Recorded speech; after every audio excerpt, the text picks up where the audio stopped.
welcome back to my channel. So today I am here with an interesting story. So by the way, did you all love to hear stories? Okay, so without wasting time, let's move to the story. The day the river spoke, a big bright tear splashed down her nose, and another, a kingfisher swept down. Its wings and arrows blew in the sunlight, and a green lizard slithered down to the river's edge to bask in the sun. Dear, dear, said a sleepy, murmuring voice. What's the matter? Jahnavi was startled because she was sure she had been quite alone. It couldn't have been the lizards, and the kingfisher was up in the thicket of bamboo eating the fish it had caught. It couldn't be the parrots because parrots shrieked and this was such a sleepy voice. She looked around her. There wasn't a soul inside. She was rather scared and wanted to run away. You shouldn't cry, you know, the voice went on. And you really shouldn't be scared. When you have been coming here to see me every day, well, almost every day.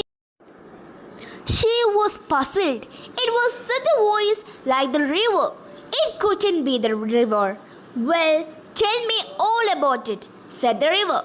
For it was the river. I have got to hurry to reach the sea, you know. Well, won't let me go to school, said Jahnavi. I asked my mother, why can't I go to school like Aitan and Meena? And my mother had replied, you are too small, baby, maybe later. But when she was 5, little Ramu was born and mother still said, maybe next year. Jahnavi, mind your little brother while I go to fields. Now she was nearly 10 and minding little Appu, who was the smallest. They don't want me. They only... She stopped with a stop. I am scared to go to school and I am so old now. They will never let me go, but I want to go. I want to learn to read like Aitan and Meena. Jahnavi called her brother Aitan. Aitan means elder brother, but his real name was Gopi. I want to know why spiders are yellow in yellow flowers, why bamboo trees rustle, why the moon always comes from behind the hills, never the other way, why the baby fish in the field water become frogs, why? Stop, said the river. You make me breathless. So many whys. I can tell you where the moon goes, the river said conspirationally. It goes down towards the sea. I have seen it always take the same way over the mountains and down to the sea, like me. Even little Ramo goes to school, said Jahnavi. Pity the school is in the sea, said the river. Then I could take you along. You know, but I suppose I couldn't really. You had get your feet wet and that couldn't never do. I'm afraid there's only one thing you can do. Can I do something? Said Jahnavi. Well, it's up to you, said the river. Seems to me little girls can do as much as little boys. They swim as fast as little boys. You just sleep alone one morning and sit there in the school and listen to what's going on. And maybe the teacher will let you stay. I couldn't, gasped Jahnavi. I couldn't. They had scared me. They had chased me out. The river laughed. You scared? The river said. When you are not afraid of the green lizard or the snake in the bamboo clump, Jahnavi startled. Or the big trains rattling past that bridge. Trains are noisy. I prefer ships, said the river. Jahnavi never knew the snake lived in the bamboo clump. What are ships? She said. Big boats, said the river.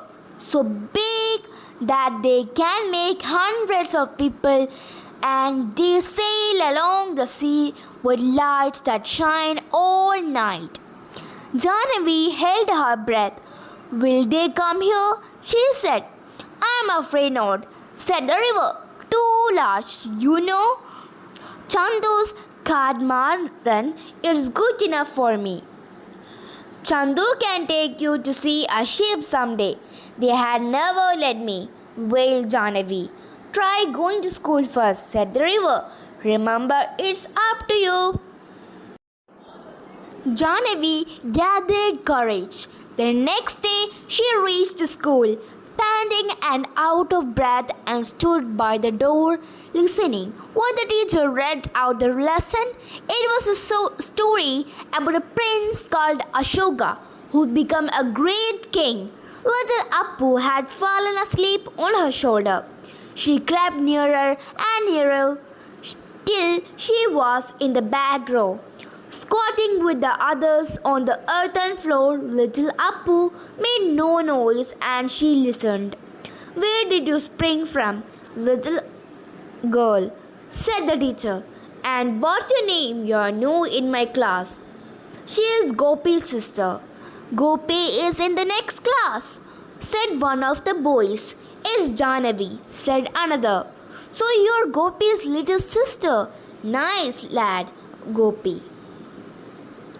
If you really want to come to my school, Jahnavi, the teacher had said, we will talk to your father about it. Don't worry, we will find a way.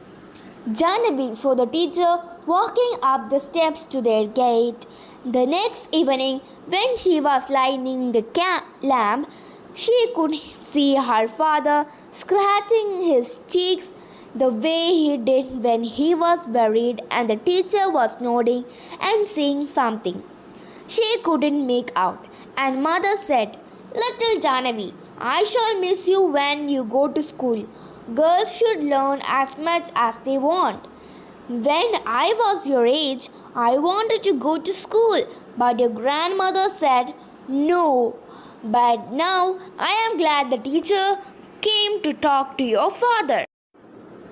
And Jahnavi said, Mother, when I grow up, I will be a teacher and I'll go from house to house in our village and ask all the little girls to come to my school and I will teach them all that I am going to learn.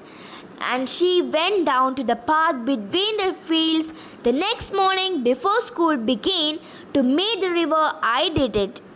She told the river, I was scared, but I did it, and they are letting me go. I am going to learn to write my name and do sums and find out why our little fishes in the rice fields turned into frogs. She heard the river's sleepy chuckle. Come again, little girl, and I will tell you all about the ships that sail the sea. So I hope that you all enjoyed the story. So now let's move to the new word section. By the way, do you really want to know the writer of the story? It's Kamala Nair. So I am just including new words because this will also help you to build your vocabulary.